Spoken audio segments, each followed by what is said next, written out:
Rama receives a visit from many prominent sages, including Agastya, who congratulate him on his victory over Ravana. They praise Rama's prowess and strength, but Rama is puzzled why they are praising Ravana's son, Indrajit, as more powerful than his father. He asks Agastya.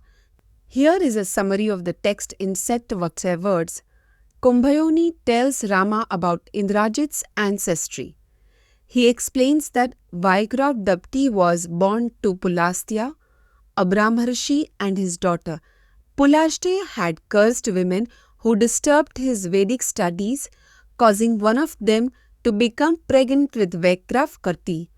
Vaikrav Dalli was later born and grew up to be virtuous. Here is a summary of the text in Chasavilar words. Vaikravetar, an ascetic, had a son named Vaikravana who was known for his virtues and knowledge. Brahmati granted him a boon to become the Lord of Riches, and Vikrav the Lord of Riches, and Vaikrav Vaig a city built by Vaikvakan. Rama asks Agastya about the origin of Rakshas and their connection to Pulastya. Agastya explains that they were created by Brahma as protectors of water, but some said Raksha Agastya that they were created by Brahma. Hati had a son Vidyutki Kutyara, who was granted immortality and the power to range the air as Shiva. Sukas and his sons Malyavitin, Samyarli, and Amiridili received boons from Brahmada and became invincible. They then constructed the city of Lanka with Vaikvakamkiti's help. The gods, afflicted by fear of Suki Ek's sons, seek protection from Maheswara and later Vishnu. They describe their troubles to Vishnu, who agrees to destroy the Rakshasas.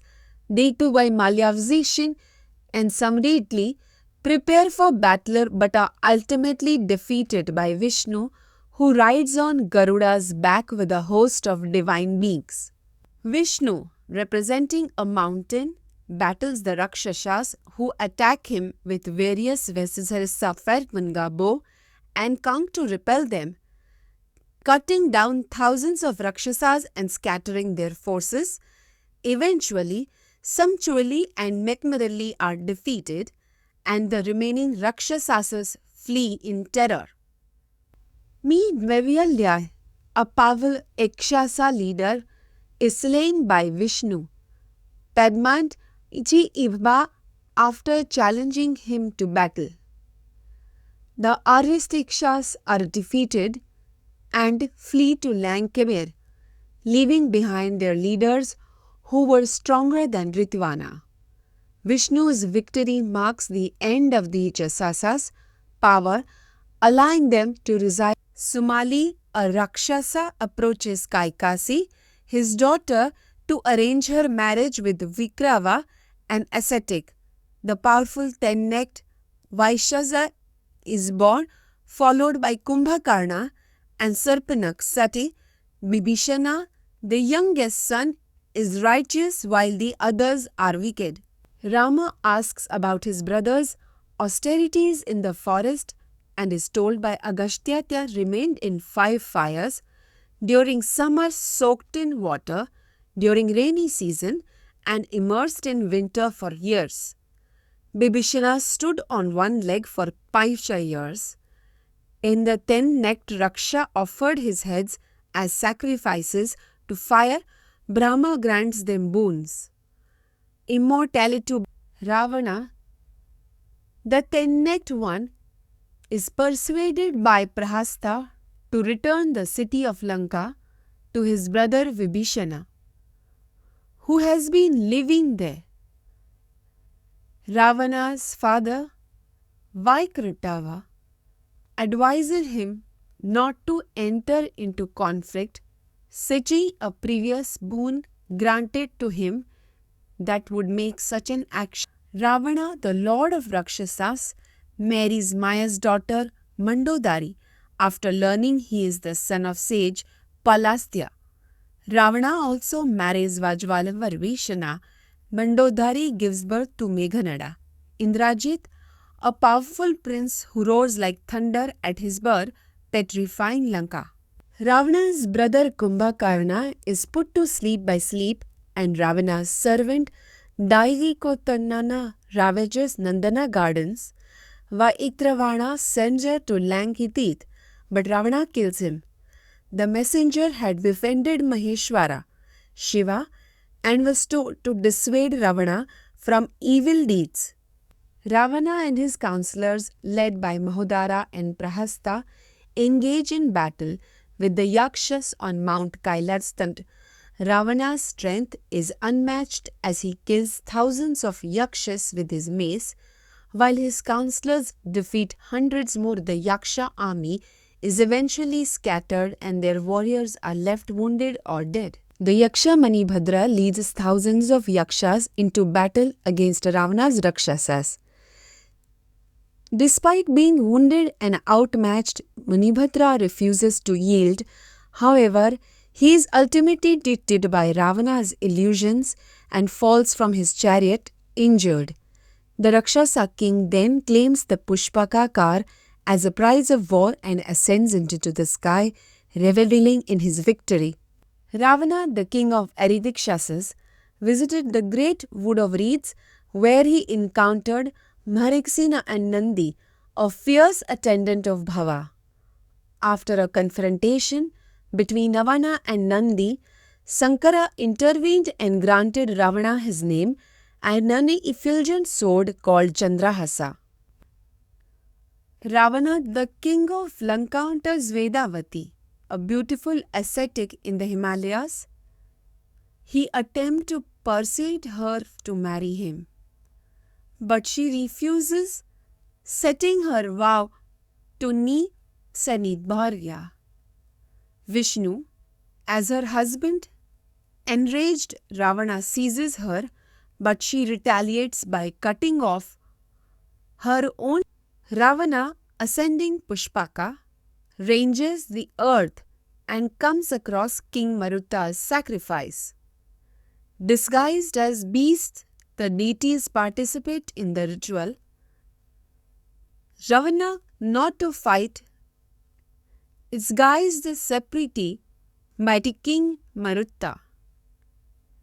The king's spiritual preceptor, Samvarta, intervenes, and while Ravana, the Rakshasa king, encounters various monarchs who are intimidated by his strength and surrender without a fight. However, King Anaranyanya of Ayodhya refusing battle with Ravana, who ultimately emerges victorious after overpowering Anaranya's forces and killing many of their soldiers. Enivrada, a powerful ascetic, advises Arivana, the ten-necked king of Ridikshasas, to stop harassing humans who are already weak and vulnerable. Enivrada suggests that Ermidvana is too powerful for the gods and should instead. Enivrada visits Yama's abode to warn him about Ritvana, the ten-necked Raksha who has come to bring destruction. Ritvan arrives in his powerful car Pushpaka and begins to liberate souls being tormented by their wicked acts, but this leads to a fierce battle with Yama's soldiers and Enivrada's council. Yama, the lord of death, engages in an intense battle with Ravana, the ten-necked Rakshasa. Despite Yama's superior strength and arsenal, he is unable to defeat Ravana due to Brahmati's boon granted to him. Yama ultimately disappears from the battlefield, allowing Ravana to emerge victorious. Ravana, delighting in warfare, conquered various regions and made friends with the Nivata Kavachas. He then defeated the Kalakayas and destroyed 12 Sarjanaityas. Ravana entered Varuna's abode, killing his generals and sons, but was ultimately thwarted by Mahodara's intervention. Ravana then enters Bali's house in search of conflict, but is intimidated by the doorkeeper Kritivanta, Hari, who is invincible like death. Ravana boasts of his past victories over Hari, but learns that Hari is actually a supreme god beyond human comprehension and has defeated many powerful beings, including the Daityas. Bale, Ravana, king of Lanka, arrived at Mount Meru to confront the sun god, but was overwhelmed by it as minister Prahasta relayed Ravana's orders to communicate with the sun, offering a fight or surrender. The sun, however, instructed its gatekeeper Dandi to defeat Ravana or report its own defeat, allowing Ravana to claim victory. Ravana, disguised as a commoner, meets Parvata, a sage, who identifies him to Meeten, the powerful king. Ravana asks for a battle and meets and leaves separately, exchanging blows with various weapons, but are eventually stopped by the sages Pulastya and Chaseja Pulastya and Gerfarilava. They reconcile and leave separate. Ravana, the lord of Arimekshasas, travels through various aerial regions to reach the 8th region where Ganga resides. He then encounters the moon and is struck by its cold, fiery rays, prompting Brahmtishi to intervene and offer a mystical incantation that would grant him invincibility in battle. Here is a concise summary in Chaisi words. Ravana, the necked demon, encounters the divine Kapila on an island. Ravana attempts to battle Kapila as a devastated and falls to the ground. After regaining consciousness, he acknowledges his defeat and bows down to Kapila's power. Agastya reveals that Kapila is a power being equal only by the gods. Ravana's chariot, loaded with captive women, including celestial and demon females, is overwhelmed by their tears of grief. The women lament their fate, blaming Ravana for their miseries and invoking death to take them. This imprecation causes Ravana to lose his energy and effulgence. Meanwhile, Ravana's sister Sarpanakha falls ill and scolds him, harbanting her brother Khara. Ravana, the 10-necked demon, learns that his son Meghnada has completed a powerful sacrifice and obtained illusory powers from Pasupati. Ravana's brother Bibhishana warns him about his vicious actions, including stealing celestial maidens. This leads to Ravana preparing for battle against Madhu, who has taken Kumbhanasi, a maiden stolen by Ravana's son. Ramdev, a beautiful Apsarge, is abducted by Ridvana while traveling to meet her husband Nalakuvara. She tries to reason with Hrindevana while traveling to meet her husband Nalakuvara, but he refuses to listen and ravishes her. Nalakuvara learns of the incident and curses Hrindevana, declaring that he will be beheaded. Here is a summary of the text in Chalvisi words. Ravana, the powerful 10-necked demon, arrives at the region of Indra with his army.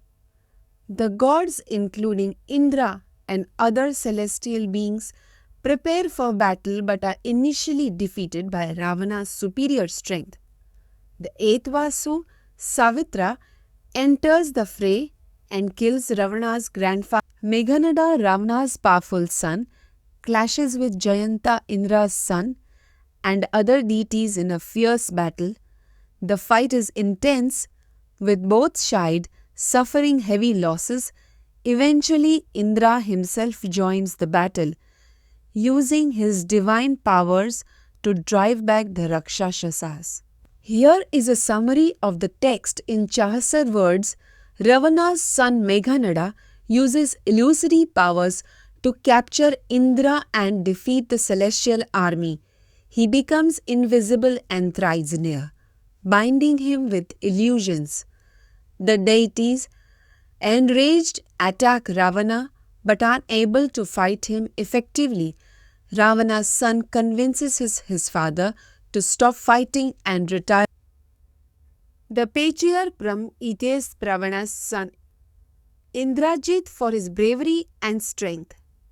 He asks Ravana to release Mahendra, the chastiser of Paka, and Ravana agrees after Indrajit prays for immortality.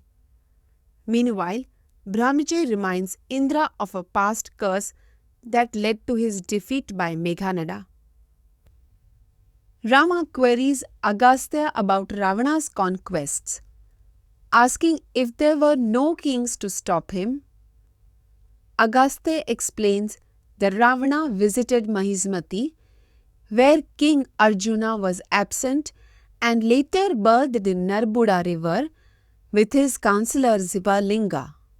Ravana, the ten-necked demon, obstructs the river Narbuda to measure Arjuna's strength. Discovering that Arjuna is sporting with his wives, Ravana decides to fight him.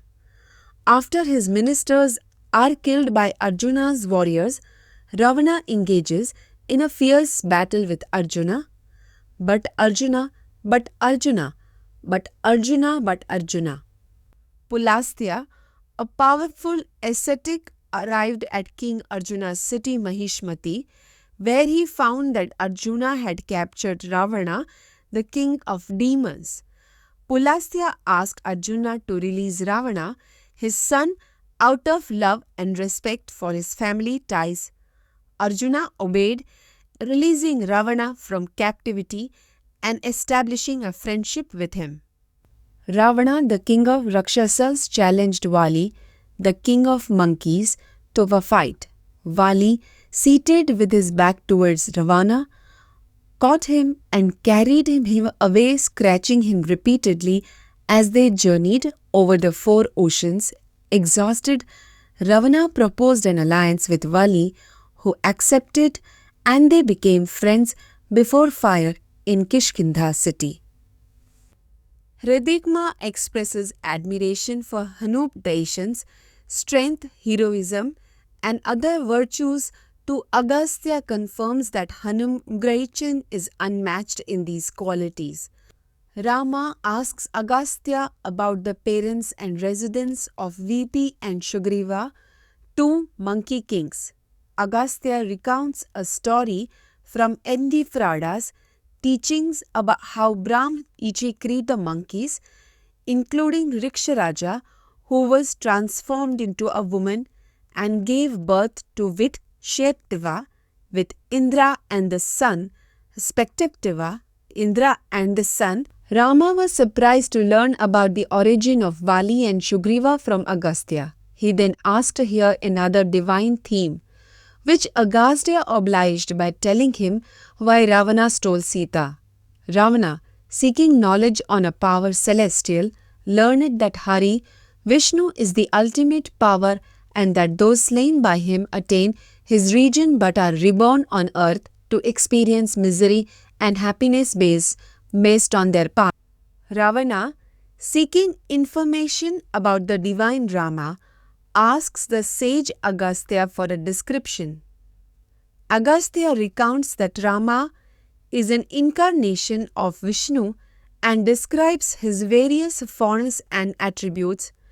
He also foretells the birth of Rama as a human prince married to Sita, who will defeat Ravana in battle.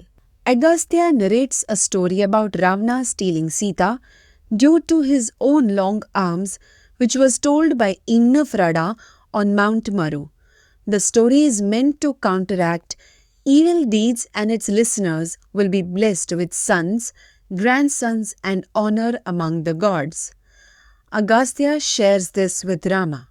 Ravana, a powerful demon, sought to conquer the world but was deterred by his encounter with the beautiful women of Svetadvipa. he was hurled around by them, causing him to fall into the ocean. Believing himself to be an inevitable victor, sparking a chain of events, he stole Sita, sparking a chain of events to Rama's eventual victory over Ravana and his subsequent departure. Rama is eulogized by songsters at dawn, waking him up from his first night as king. He rises, washes his mouth, and offers oblations to fire. The people, including priests, ministers, kings, monkeys, and Rakshasas, worship him, honoring him like Indra, the celestial king. Rama, having completed his administrative tasks, bids farewell to various kings who have come to congratulate him on his victory over Ravana. He thanks them for their support and expresses his gratitude before they leave to return to their respective kingdom. After defeating Ravana, Rama's allies, including kings and powerful monkeys, visited him at Ayodhya to congratulate him on his victory. They brought gifts such as jewels and horses, which Rama accepted and later gave to other friends who helped him in his battle. The monkeys, led by Angada and Hanuman, were honored and rewarded by Raite and Brave. Rama appoints Sugriva as king of Kishkinthirve and Bibhishana as king of Lanka. He advises them to rule wisely and remain loyal to him. Hanum Kikzets expresses his devotion to Rama, who rewards him with a sasya chain. The monkeys and Ribikshasas bid farewell to Rama, overcome with emotion before departing to their respective lands. Rama is visited by Pushpaka, a magical car sent by Kubera, offering its service for Rama's transportation. Rama accepts the offer and worships the car before sending it on its way to return at his will. Meanwhile, Bharata praises Rama's rule, noting that his administration has brought peace and prosperity to Ayodhya. Rama enters the Asoka forest, a beautiful and vibrant place filled with various trees, flowers and ponds. He sits on an excellent seat with Sita, who is pregnant, and they enjoy wine, meat and fruits. The servants bring them food and the Apsaras dance before them. Rama pleases Sita every day and they spend their days happy. Rama asks Vadra about public opinions on him and his family. Vadra shares that people praise Rama's conquest but criticize his decision to bring back Siddhashthbhai after she was touched by Ritvana, suggesting it was a sign of weakness. Rama is dismayed, confirming his friend's earlier whispers in his ear. Rama sends for his brothers Lakshmana, Bharata and Satrughna to come to his abode. They arrive, seeing Rama's distress and anxiety. He welcomes them warmly, embracing and instructs them on their duties as learned, pious and intelligent princes in governing the kingdom they won for him. Rama, overcome with sorrow and shame from public criticism, orders Lakshmana to take Siddhavir away to a hermitage on the other side of the Ganges river. He asks that no one know about the banishment, citing fear of further ill repute. Rama's heart is heavy as he departs to his quarters, his eyes filled with tears. Lakshmana, with a heavy heart, takes Sita to the banks of the Ganges in a chariot. Sita expresses anxiety and fear, but Lakshmana reassures her that everything is well. They cross the river in a boat with Sita's goal being to reach the other side to confer Setics and then return to the capital to see Rama. Lakshmana, overcome with grief, confesses to Sita that Rama has renounced her due to public censure. He instructs her to live in a holy hermitage Near the Jinavi revered and approached Vikmamiki, a great saint and friend of their father Daikara, to spend her days happily and focus on her devotion to Rama. Sita, heartbroken and tearful, tells Lakshmana that Rama has rejected her and she is now alone and shunned by society. She asks him to carry out his orders and return to Rama, but also requests him to inform Rama of her purity and devotion. Here is a concise summary in Teishi Suzuki from for Vikreta Miki about Sitaven's lamentation on the river bank. Vikotenmaki approaches and comforts her, recognizing her as Sita, daughter-in-law of Dasaratha and wife of Rama. He offers her shelter and protection, and after consigning her care to the female ascetics, he leads her to his holy hermitage. Lakshmana is distraught over Rama's separation from Sita and questions the charioteer Sumantra about their fate. Sumantra reveals a prophecy made by Rishi Durvasa that Rama will be separated from his loved ones, including Sitini, Lakshmana, Satrughna and Bharata, due to destiny's influence. Sumantra tells Lakshmana about his encounter with the great ascetic Darbhayapsiti Murabil, who revealed to King Daikaratha that Ari Taritma would reign for a ascetic 2 sons on Sita and establish many royal families. This prophecy is then shared with Lakshmana, who becomes happy and patient. Here is a concise summary in 40 words. Lakshmana arrives at Ayodhya after leaving Sita at Valmiki's hermitage. Upon seeing Rama grieving, he advises him not to be attached to worldly possessions and that renouncing Sita would, Lakshmana's words, his grief and sorrow lifted. Rama tells Lakshmana to summon officials and advisors who had arrived for state business. Citing the example of King Riga, who was cursed to remain invisible after denying 2 Brahmanas an audience. Rama stresses the importance of referring to his duty daily to avoid suffering a similar fate and instructs Lakshmana to go in person to gather those who have come. Lakshmana asks Rama about King Riga's sense effery. Asked by 2 Brahmins, Rama recounts that Riga sent for his and instructed them to prepare a pleasant den for him, where he would wait out the curse, and advised his son Vasu to rule wisely and not be swayed by sorrow or regret. Rama tells Lakshmana about King Nimi, who built a city called Vaijanta and invited sages to perform a sacrifice. However, when Vashistha was delayed by Indra's sacrifice, Gautama took his place.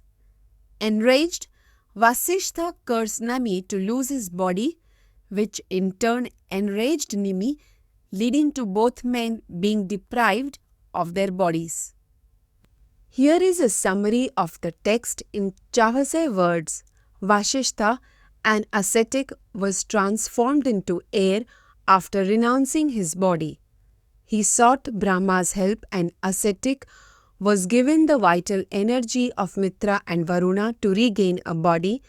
Meanwhile, Urvasi, a celestial dancer, was cursed by Varuna for rejecting him and was forced to marry. Rama recounts the story of Vasishtha's birth to Lakshmana, explaining how he was born from the mixture of Mitra and Varuna's vital energies.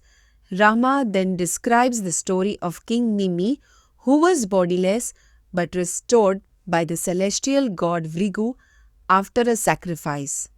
Rama and Lakshmana discuss the account of King Nimi's forgiveness towards Vasishtha. Rama recounts the story of Yati, who was cursed by his father-in-law Bhargava after insulting his wife Devajani, highlighting the importance of forgiveness in ancient Indian society. Yati, a king, is distressed by an imprecation from his preceptor, Sukra. To alleviate his suffering, he transfers his dictatorship to his son Puru, who agrees and takes on the infirmity. Yati then regains his youth and reigns for many years, but later returns the curse to Puru and installs him as king. Rama sat on his throne in the morning to discuss state affairs with his assembly. Lakshmana was sent to the city gate, but no one had come for business due to the kingdom's prosperity under Rama's rule. A dog then appeared at the gate seeking an audience with Rama, and when told it couldn't enter, requested Lakshmana bring its message to the king. Rama, the king, is approached by a wise dog who reveals that he is actually the former head of a family and has been cursed for his current impious behavior.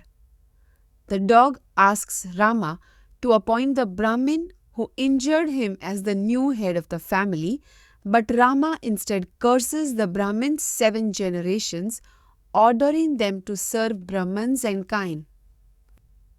A vulture and an owl dispute over a nest in a forest near Ayodhi Pityabda, the vultures and Ayodhi Tattva.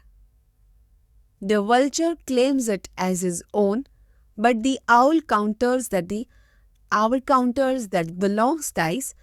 He concludes that the nest belongs Saijan. Tantlimash curse placed on the vulture by a voice in the sky confirmed this. Rama receives a visit from over the high-ranking ascetics led by Bhargava and Chavana, who have come to present him with offerings. Rama welcomes them and promises to fulfill their requests, earning their praise and approval. The sages are pleased that Rama has pledged to support the Brityalmanas without knowing what task they require. The sages reveal to Kakaustha Rama, the source of their fear. Lavana, a powerful and wicked asura, possesses a magical dart given by Rudra. Lavana obtained the boon from Rudra, but later transferred it to his son, who now terrorizes the world. The sages plead with Rama to deliver them from this fear. The sages inform Rama about Lavana's brutal ways and promise to kill him. If Rama agrees, Rama accepts and asks his brothers to decide who will kill Lavana. Bharata volunteers, but Satrughna argues that he should not be given such a task due to his past hardships, and suggests instead that Satrughna should take on the duty. Satrughna, Rama's younger brother, is hesitant to be installed as king due to moral concerns. However, after Rama orders it, subsequently crowned. Rama advises him on how to kill Lavana, his adversary, using a special divine arrow that has never missed its target. Rama instructs Satrughna to lead an army to Madhuvana with provisions and troops, aiming to defeat Lavana during the rainy season when he is most vulnerable. Satrughna's Rama's instructions, orders his warriors and bids farewell to his family before departing with a huge army. Satrughna, a warrior from Ayodhya, arrives at the hermitage of Valmiki to spend the night before proceeding to the west. Valmiki welcomes him and shares a story about his ancestor Sodasa, who was cursed by a Rakshasa for killing its companion during a hunting trip. The curse was later lifted by Vashishtha, a priest, after shown by years. Satrughna heard that Sita had given birth to twin sons, Kusa and Lava. While he was away, he was overjoyed and visited Vitralmiki's hermitage, where the elderly women were protecting the boys. Satrughna then returned to his hermitage on the banks of the Yamunchave, where he spent 7 nights talking with ascetics before continuing his journey. Satrughna, a descendant of Raghu, asks Chantibanya about the strength of Lavana's dart, which is said to have killed King Miyandhi Asarta and his army. The story tells how Indra warned Shasa, which it is said to have killed King Kamaran Tantrikta's defeat. Chichelbanya predicts Satrughna will ultimately emerge victorious if he can defeat the Tarmanyaksha. Satrughna, son of King Daitratha, stood at the gate of Madhu's city with a bow. The knight Rona spotted him and mocked his presence, prompting Satrughna to challenge him to a duel. Lavana, laughing, claimed he would return with his weapon but was actually trying to intimidate Satrughna, who refused to back down and vowed to defeat him with sharp weapons. Here is a summary of the text in 4 gise few words. Satrughna, the younger brother of Rama, battles Lavana, a powerful Rakshasa. Satrughna kills Lavana with an arrow made by Vishnu, which was previously used to slay demons. The celestial community praises Satrughna for removing the fear of the 3 worlds and defeating the formidable enemy. Having slain Lavana is crowned with success by the celestials. He requests Madhu city as his capital, and it is transpal city, beautiful city, called Surashina after Sakdeva Janit. Satrughna's city flourishes, becoming a center of trade and commerce. Finally, he resolves to visit Rama. Satrughna, the descendant of Raghu, arrives at Vilayamliki's hermitage with a small entourage. The great ascetic praises Satrughna for killing Lavana and expresses joy over his victory. He then recites a song about Rama's early actions, which Satrughna and his followers listen to in amazement, feeling as if they dance. Satrughna, anxious to see Rama, visits Ayodhya after listening to Valmiki's song. He is welcomed by Rama, who reassures him that it is a Kshatriya's duty to govern their kingdom and live in exile if necessary. Satrughna stays with Rama for 7 nights before returning to his city, where he is joined by Bharata and Lakshmana as they depart.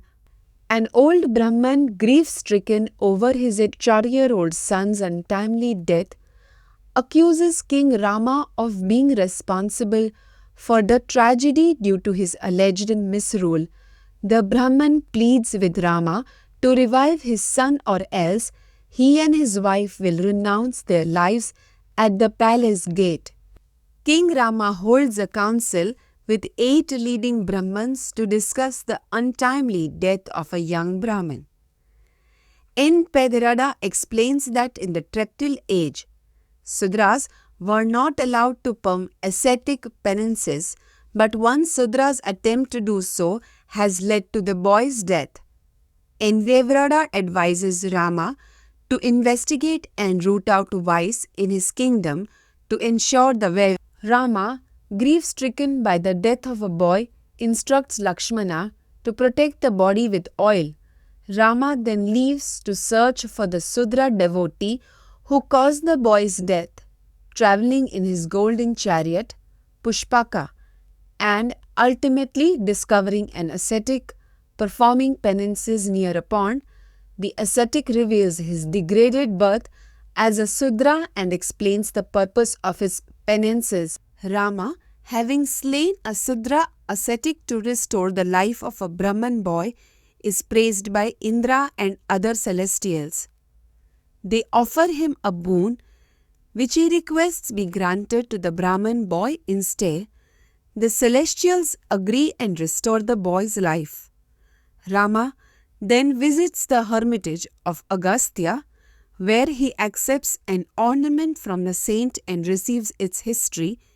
In the Trichevi age, Vishwamitra wandered through a beautiful forest and discovered a tranquil pond. surrounded by sweet-smelling trees and animals. While resting near the pond, he witnessed a celestial person emerging from a chariot to eat a plump, dead body, sparking Vishwamitra's curiosity about the being's identity and actions. King Sweta, who ruled Vidarbha for acres of years, performed penances in a forest near a pond in Brahmates region. However, he was still plagued by hunger and thirst until he met Brahmate, who revealed that his lack of charity and selflessness caused the affliction. Rama asks Saint Kambhayoni why a forest was devoid of birds and animals. Kambhayoni explains that Ikshvaku, grandson of King Manu, was given the task of governing subjects justly. He had many sons, but one, Danda, proved ignorant and disobedient, so he was banished to a valley between Vindhya and Saivala, where he established. King Danda, overcome with lust, encountered Sukra's daughter Rajikas while she was walking in the forest. Despite her warnings and requests to seek his father's return, returning to his city, Madhumanta, he left Arajamves, crying out for help near the hermitage, awaiting her father's return from a celestial visit. The god Usansains, a great saint and preceptor, curses the wicked King Danda, predicting that his entire kingdom will be destroyed within 7 nights due to his immoral actions. The king's followers and animals in his territory will also perish in a massive dust storm unleashed by Indra. Rama visited the hermitage of Agastya, performed worship and was offered food. After breakfast, Rama bid farewell to Agastya and thanked him for his blessings. With permission from Agastya, Rama returned to Ayodhya on the Pushpaka chariot showered with blessings by the rishis and greeted by villagers upon arrival. Rama informs Bharata and Lakshmana of his intention to perform the Rajsuya sacrifice. But after hearing Bharata's words cautioning against its potential consequences, Rama decides not to proceed with the sacrifice. He praises Bharata for his wise counsel and refrains from pursuing the sacrifice, choosing instead to prioritize the well-being of the earth and its inhabitants. Lakshmana advises Rama to perform a Swamedha sacrifice, citing its purifying power and referring to the story of Vitra, a powerful Asura who was subdued by Vishnu due to his asceticism. Indra, terrified by Vitra's growing power, seeks Vishnu's help in defeating him. Rama requests Lakshmana to describe the destruction of Vitra. Vishnu proposes a plan to divide the gods into 3 classes and have one class kill Vitra. The gods agree in an attempt to slay. Vitra's attempt fails as he flees due to guilt over killing a Brahmin. Indra, assailed by sin after killing Vitra, separated from his duties and caused chaos. The gods intervened, performing a horse sacrifice to purify him. After the sacrifice, Indra divided her cellar inhabiting rivers, another living on land as Yushara, a third inhabiting young women, and a fourth entering innocent Brahmins killers. Rama recounts a story about King Ila, who was highly pious but also extremely powerful. He was initially satisfied with hunting deer, but then slew thousands of other animals, including male and female, and transformed into a woman. With the help of the goddess Parvati, he received a boon that allowed him to switch between being a man and a woman for 1 month at a time. King Ila, assuming a female form, encountered Buddha performing austerities. Smitten by Ila's beauty, Buddha resolved to marry her. With a special insight, he learned that she was single as her husband. He granted his female companions immortality to live as Kimpurushas with him as their husbands. Buddha, the son of the moon, encounters Iltineri and they fall in love. After a month together, Ilt is birth to Pururavaten, their son. When Ella, her husband, awakens from sleep, Buddha consoles him after his followers are destroyed by a storm, suggesting he stay with him for a year. Rama tells the story of Ella, who became a woman but regained manhood through a sacrifice led by Kadama. The sacrifice pleased Mahadeva, who granted Aila's wish and restored his manhood. With his son Pururava, Aila attained to the Brahma region and later founded the Pratisthana kingdom. Rama, the king, invites Brahmins to discuss the Aswamedh ceremony with many virtues. He then instructs Lakshmana to send emissaries to various kings and monkeys, inviting them to attend the ceremony in the Naimisha forest. Rama also orders preparations for the festival, including food, drink and accommodations for the guests. Rama's horse sacrifice, the Ashwamedha, commenced with lavish arrangements and generous gifts to kings, brahmanas, rishis and clothes. The sacrifice continued for a year, satisfying all who attended and distributing vast amounts of wealth, jewels and clothes. Despite its grand scale, Rama's accumulated treasure was not depleted but increased. Vidamati's ascetic disciples Lava and Kusa were tasked with singing the epic Ralina to spread its teachings. They were instructed to sing it in various settings, including homes of Bruti Manas, palaces and before assembled ascetics, using a mix of music and instruments. The brothers were to follow with Falmi, Delmik, Lava and Kusa, Rama's twin sons, sing a song composed by Valmiki at Rama's request. The audience enchanted, but when offered gold coins, they refuse, saying they live on roots and fruits. Rama asks them about the poem's authorship and they reveal that Valmiki wrote it, describing Rama's life in Deezarche verses. Rama instructs an emissary to ask Valmiki if Sita can prove her purity by testifying before the assembly. Valmiki agrees and Rama announces that Sita will swear her innocence the next day. The rishis praise Rama for his noble action, which becomes a major event in the story. Rama's arrival at the sacrificial ground was met with an assembly of rishis, Rakshasas, monkeys and other beings, Siddhasali, accompanied by reaching him at the assembly with her shiny addressing him to allow her to testify to her innocence.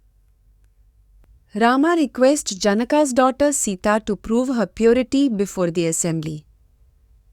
Sita swears that she has only thought of Rama and prayed for his well-being, causing the earth goddess Vasundhara to welcome her with the celestial throne.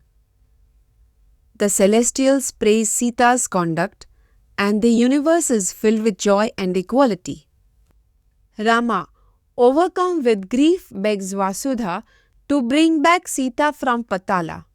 Brahma intervenes, reminding Rama of his former life as Vishnu and that Sita is pure and chaste but has gone to Naga region due to her ascetic dependence on him.